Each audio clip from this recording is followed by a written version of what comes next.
അത്യാവശ്യം ചിരിക്കാൻ വകയുള്ള ഗുരുവായൂർ അമ്പലനടയിൽ എന്ന ചിത്രത്തിന്റെ കഥയാണ് നമ്മൾ ഇന്ന് കാണാൻ പോകുന്നത്. ദുബായിൽ ജോലി ചെയ്യുന്ന വിനു രാമചന്ദ്രൻ എന്ന യുവാവിന്റെ കല്യാണവും അതുമായി ബന്ധപ്പെട്ട് നടക്കുന്ന ചില സംഭവങ്ങളുമൊക്കെ നർമ്മത്തിൽ ചാലിച്ച ചിത്രത്തിൽ അവതരിപ്പിച്ചിരിക്കുന്നു. പൃഥ്വിരാജ, ബേസിൽ ജോസഫ്, ജഗദീഷ്, അനശ്വര രാജൻ, നിഖില വിമൽ തുടങ്ങിയവരാണ് ചിത്രത്തിലെ പ്രധാന കഥാപാത്രങ്ങളെ അവതരിപ്പിച്ചിരിക്കുന്നത്. ഇതാണ് വിനു രാമചന്ദ്രൻ. പുള്ളിയുടെ കല്യാണം അഞ്ജലി എന്നൊരു കുട്ടിയുമായി ഗുരുവായൂർ വെച്ച് നടക്കാൻ പോവുകയാണ്. നാട്ടിലുള്ള വിനുവിന്റെ അമ്മയും അച്ഛനും ശ്രീപാർവതി ഓഡിറ്റോറിയത്തിൽ വെച്ചാണ് നിന്റെ കല്യാണം നടത്താൻ പെൺവീട്ടുകാർ തീരുമാനിച്ചിരിക്കുന്നതെന്ന് പറയുന്നതോടെ വിനു ആകെ തളർന്നു പോകുന്നു. അതിനു പിന്നിൽ ഒരു കാരണവുമുണ്ട്. പാർവതി എന്നായിരുന്നു വിനുവിന്റെ മുൻ കാമുകിയുടെ പേര്. തന്നെ തേച്ചിട്ട് പോയ അവളുടെ പേര് പോലും കേൾക്കാൻ താല്പര്യമില്ലാതിരിക്കുമ്പോഴാണ് വീണ്ടും ആ പേര് കേൾക്കേണ്ടി വരുന്നത്. വിനുവിന് അത് വല്ലാതെ അസഹനീയമായിരുന്നു.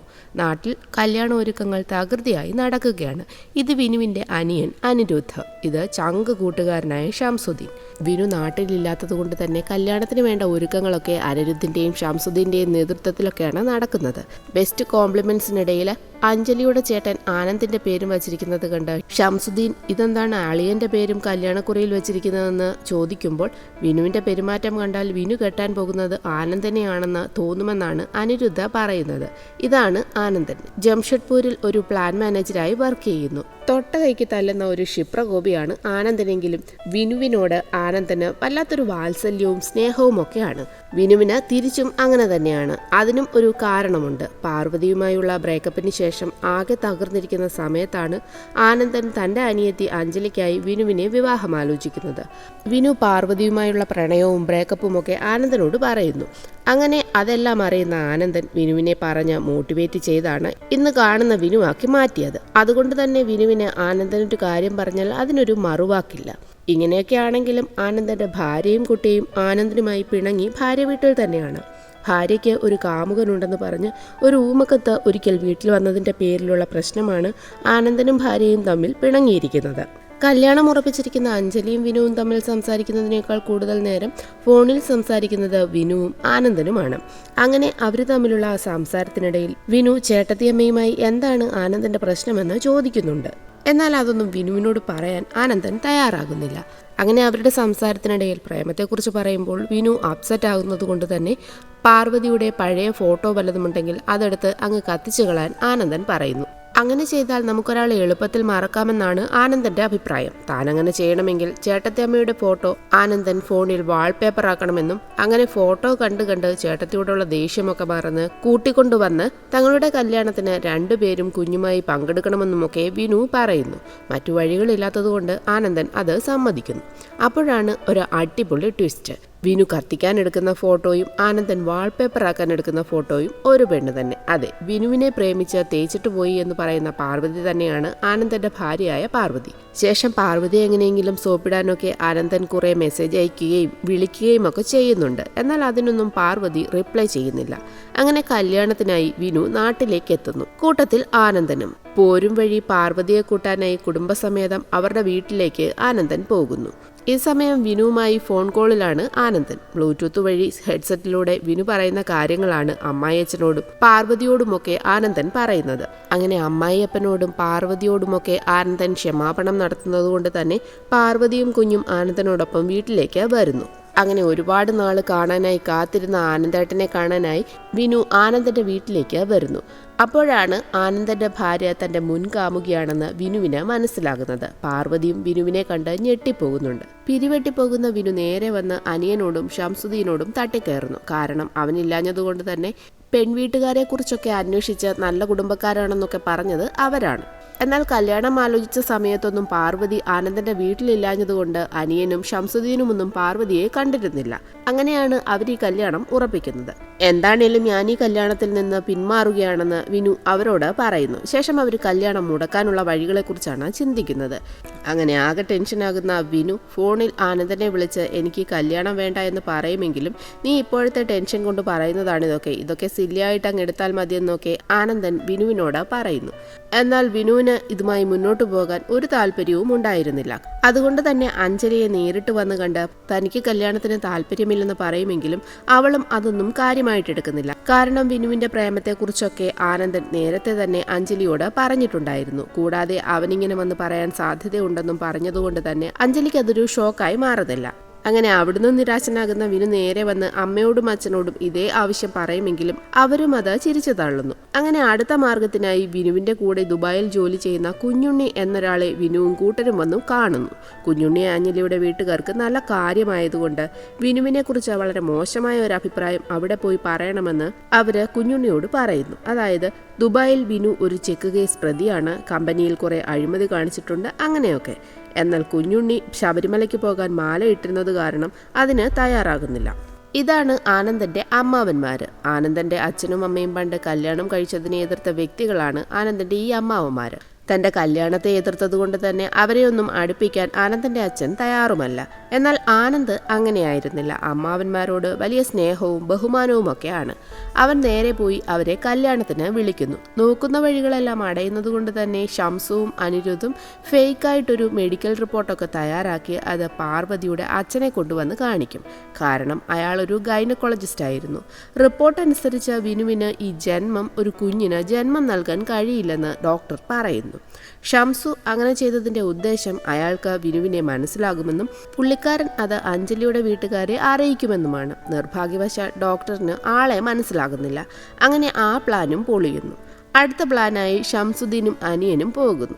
അഞ്ജലിയെ ഇഷ്ടമാണെന്ന് പറഞ്ഞ് പണ്ട് നടന്ന ഒരു പയ്യനുണ്ടായിരുന്നു, ജോർജ്. ആളിപ്പോൾ സൈക്കാട്രിസ്റ്റാണ്. പുള്ളിയെ കണ്ട് അഞ്ജലിയോടുള്ള പഴയ പ്രണയം ഒന്ന് കുത്തിപ്പോക്കാൻ ഷംസുവും അനിയനും ശ്രമിക്കുന്നുണ്ട്. എന്നാൽ ജോർജും അതിലൊന്നും വലിയ താല്പര്യമില്ല, കുറെ കാലം മുമ്പല്ലേ എന്നുള്ള രീതിയിലാണ് പെരുമാറുന്നത്. അങ്ങനെ നിരാശരായി അവരെ വീണ്ടും തിരികെ പോരുന്നു.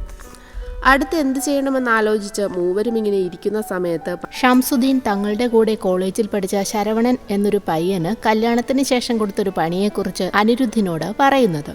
ആദ്യ രാത്രിയിൽ കുടിക്കാൻ വെച്ച പാലിനകത്ത് വിനു കാന്താരി മുളക് അരച്ചു ചേർത്തിരുന്നു. സാധാരണ നമ്മളെല്ലാം പാല് കുടിക്കുകയല്ലേ ചെയ്യുന്നത്. എന്നാൽ ശരവണൻ ആ പാൽ ഉപയോഗിച്ച് മറ്റെന്തോ ചെയ്തിട്ട് ആദ്യ രാത്രി തന്നെ പെണ്ണ് നിലവിളിച്ചുകൊണ്ട് ഇറങ്ങിപ്പോയെന്നും പിന്നീട് അവന്റെ ജീവിതം കുട്ടിച്ചോറായെന്നുമൊക്കെ ഷംസുദ്ദീൻ അനിരുദ്ധിനോട് പറയുന്നു. അപ്പോഴാണ് അവരുടെ കൂടെ പണ്ട് പഠിച്ച മായംകുട്ടി എന്നൊരു കൂട്ടുകാരനെ അവർക്ക് ഓർമ്മ വരുന്നത്.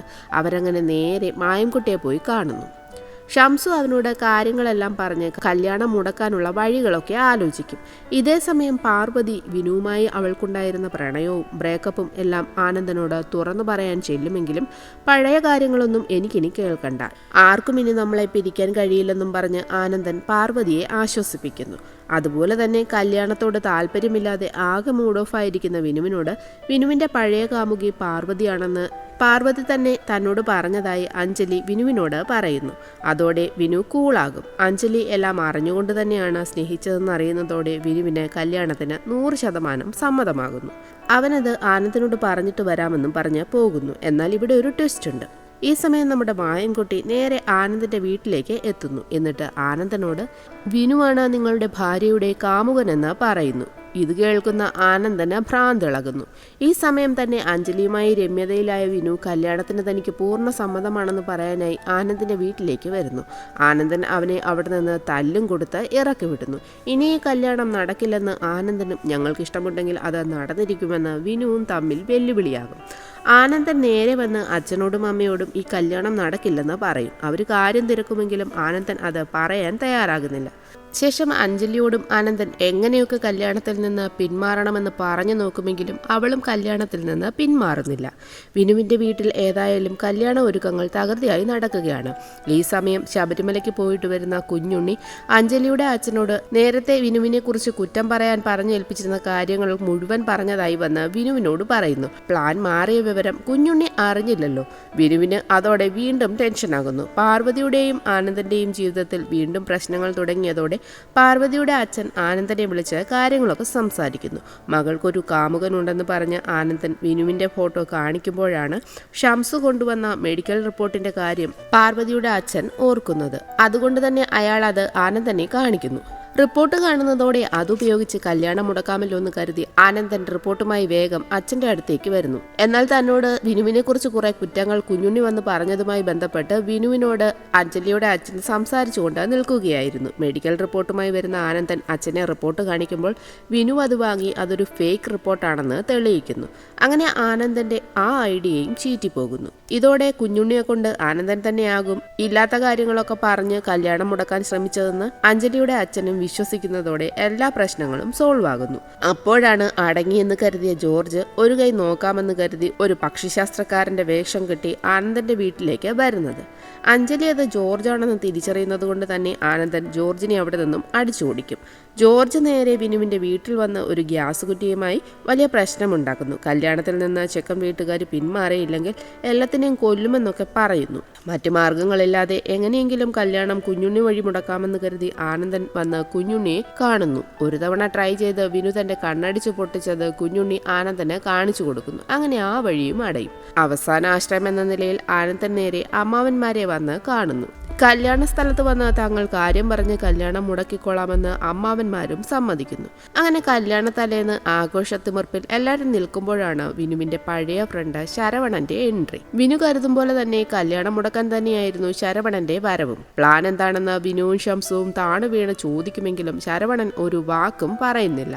പാർവതി ആനന്ദനോട് വിനുവിനെ പ്രണയിച്ചിരുന്നതായും എന്നാൽ അന്ന് അവന് ജോലിയോ ജീവിത സാഹചര്യങ്ങളോ ഒന്നുമില്ലാത്തതിനാൽ വിനു തന്നെ കെട്ടാതിരുന്നതാണെന്നും ആനന്ദനുമായുള്ള കല്യാണം കഴിഞ്ഞതിൽ പിന്നെ വിനുവിനെ ഓർക്കാറ് പോലുമില്ലെന്നുമൊക്കെ പാർവതി ആനന്ദനോട് പറയുന്നു. തൻ്റെ കല്യാണത്തിന് ശേഷം വിനു കാണുന്നവരോടൊക്കെ തന്നെക്കുറിച്ച് കുറ്റം പറഞ്ഞ് നടക്കുകയായിരുന്നുവെന്നും അത് കാരണം ഒരു ഗെറ്റ് ടുഗെദറിന് പോകാനോ ഒരു ഫ്രണ്ട്സിൻ്റെ അടുത്ത് കൂട്ടുകൂടാനോ പോലും തനിക്ക് കഴിഞ്ഞിട്ടില്ലെന്നുമൊക്കെ പാർവതി ആനന്ദനോട് പറയുന്നു. അങ്ങനെ ആ സീൻ കട്ടായി അടുത്തത് കല്യാണ ദിവസമാണ് കാണിക്കുന്നത്. പെൺവീട്ടുകാരും ചെക്കൻ വീട്ടുകാരും എല്ലാവരും അങ്ങനെ കല്യാണത്തിനായി ഗുരുവായൂർ അമ്പലത്തിലേക്ക് എത്തുന്നു. കല്യാണം നടത്താനെത്തിയവരെക്കാൾ കൂടുതൽ ആൾക്കാർ കല്യാണം മുടക്കാനും അവിടെ തന്നെ ഉണ്ടായിരുന്നു. ശരവണൻ, ജോർജ് എന്തിന് ഈ കല്യാണത്തിന്റെ പേരിൽ തല്ലുകൊണ്ട കുഞ്ഞുണ്ണി വരെ കല്യാണം മുടക്കാനായി എത്തുന്നു. ഇവർക്കെല്ലാത്തിനും മേലെ നമ്മുടെ ആനന്ദൻ. കൂട്ടത്തിൽ ആനന്ദൻ കല്യാണം മുടക്കാൻ പറഞ്ഞേൽപ്പിച്ച അമ്മാവന്മാരും എത്തുന്നു. കല്യാണം മുടക്കാനാണ് ശരവണൻ വന്നതെന്ന് മനസ്സിലാക്കി ആനന്ദൻ ശരവണനുമായി ഒരു ടൈഅപ്പിന് ശ്രമിക്കുമെങ്കിലും ശരവണൻ അടുക്കുന്നില്ല. ജോർജ് സത്യത്തിൽ വിനു ആരാണെന്ന് പോലും അറിയാതെയാണ് കല്യാണം മുടക്കാനായി വരുന്നത്. അങ്ങനെ അവൻ വിനുവിനെ അന്വേഷിച്ച് അവിടെയൊക്കെ നടക്കുന്നു. മുഹൂർത്തമാകുന്നതോടെ കാര്യങ്ങൾ പറഞ്ഞ് കല്യാണം മുടക്കാനായി ആനന്ദൻ അമ്മാവനെ പറഞ്ഞു വിടുന്നു. അപ്പോഴാണ് അടുത്ത ട്വിസ്റ്റ്. അമ്മാവന്റെ ഒരു പൂർവ്വ വിദ്യാർത്ഥിയായിരുന്നു വിനു. അത്ര മിടുക്കനൊന്നുമല്ലാത്ത നീ തന്നെ ഈ കുടുംബത്തിൽ ചെന്ന് കയറിയാൽ മതിയെന്ന് പറഞ്ഞ് വിനുവിനെ അയാൾ കെട്ടിപ്പിടിച്ച് ആശംസകളൊക്കെ അർപ്പിക്കുന്നു. കാരണം അമ്മാവന്മാരുടെ മനസ്സിൽ ഇപ്പോഴും പഴയ പ്രതികാരം കത്തുന്നുണ്ടായിരുന്നു. ആനന്ദന്റെ കുടുംബം എങ്ങനെയും തകർന്നു കാണാനാണ് അവര് ആഗ്രഹിച്ചിരുന്നത്. എന്നാൽ കല്യാണം അമ്മാവൻ മുടക്കുകയല്ല എന്ന് മനസ്സിലാകുന്നതോടെ ആനന്ദൻ കളത്തിൽ നേരിട്ടിറങ്ങാൻ തയ്യാറാകുന്നു. തന്നെ കൊണ്ടൊന്നും ചെയ്യാൻ പറ്റാതാകുന്നതോടെ പാർവതിയെ കൊണ്ട് തന്നെ പ്രേമിച്ച് പണ്ട് ചതിച്ചത് വിനുവാണെന്ന് എല്ലാവരോടും പറയിക്കാമെന്ന് കുഞ്ഞുണ്ണിയോട് ആനന്ദൻ പറയുന്നു. അങ്ങനെ കല്യാണത്തിന്റെ മുഹൂർത്ത സമയത്ത് ആനന്ദൻ പാർവതിയെ തിരക്കുമ്പോഴാണ് അടുത്ത ട്വിസ്റ്റ്. കല്യാണം മുടക്കാൻ ശരവണൻ കണ്ടുപിടിച്ച മാർഗം കല്യാണ പെണ്ണിനെ തട്ടിക്കൊണ്ടുപോവുകയായിരുന്നു. ശരവണന്റെ അറിവിൽ പാർവതിയായിരുന്നല്ലോ വിനുവിന്റെ കാമുകി. സ്വാഭാവികമായും ശരവണൻ പാർവതിയെ തട്ടിക്കൊണ്ടുപോയിരുന്നു. ഇത് കേൾക്കുന്ന ആനന്ദൻ ശരവണനെ എടുത്തിട്ട് പൂശുന്നു. ഈ സമയത്താണ് വിനുവിന്റെ അച്ഛന്റെ കയ്യിൽ താലിമാലയിരിക്കുന്നത് നമ്മുടെ ജോർജ് കാണുന്നത്. അതും തട്ടിപ്പറിച്ച് അവൻ ഓടും. താലിമാലയ്ക്കായി അങ്ങനെ എല്ലാവരും കൂടെ അടികൂടുന്നതിനിടെ ആനന്ദന്റെ അച്ഛൻ ആനന്ദനോട് എന്താണ് നിന്റെ ശരിയായ പ്രശ്നം, എന്തിനാണ് നീ കല്യാണം മുടക്കാൻ നടക്കുന്നത് എന്നൊക്കെ ചോദിക്കുന്നു.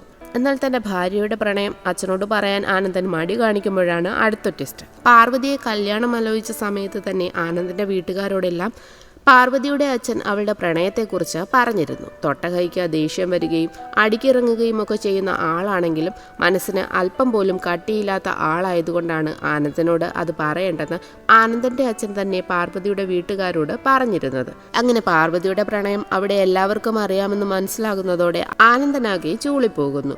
തന്നെയുമല്ല ആ പ്രശ്നങ്ങൾ അവിടെ നടക്കുന്നതിനിടയിൽ ആകെ സന്തോഷിക്കുന്ന രണ്ടേ പേരേ ഉള്ളൂവെന്നും പാർവതിയുടെ അച്ഛൻ ആനന്ദനോട് പറയുന്നു. അത് മറ്റാരുമായിരുന്നില്ല, അമ്മാവന്മാരായിരുന്നു.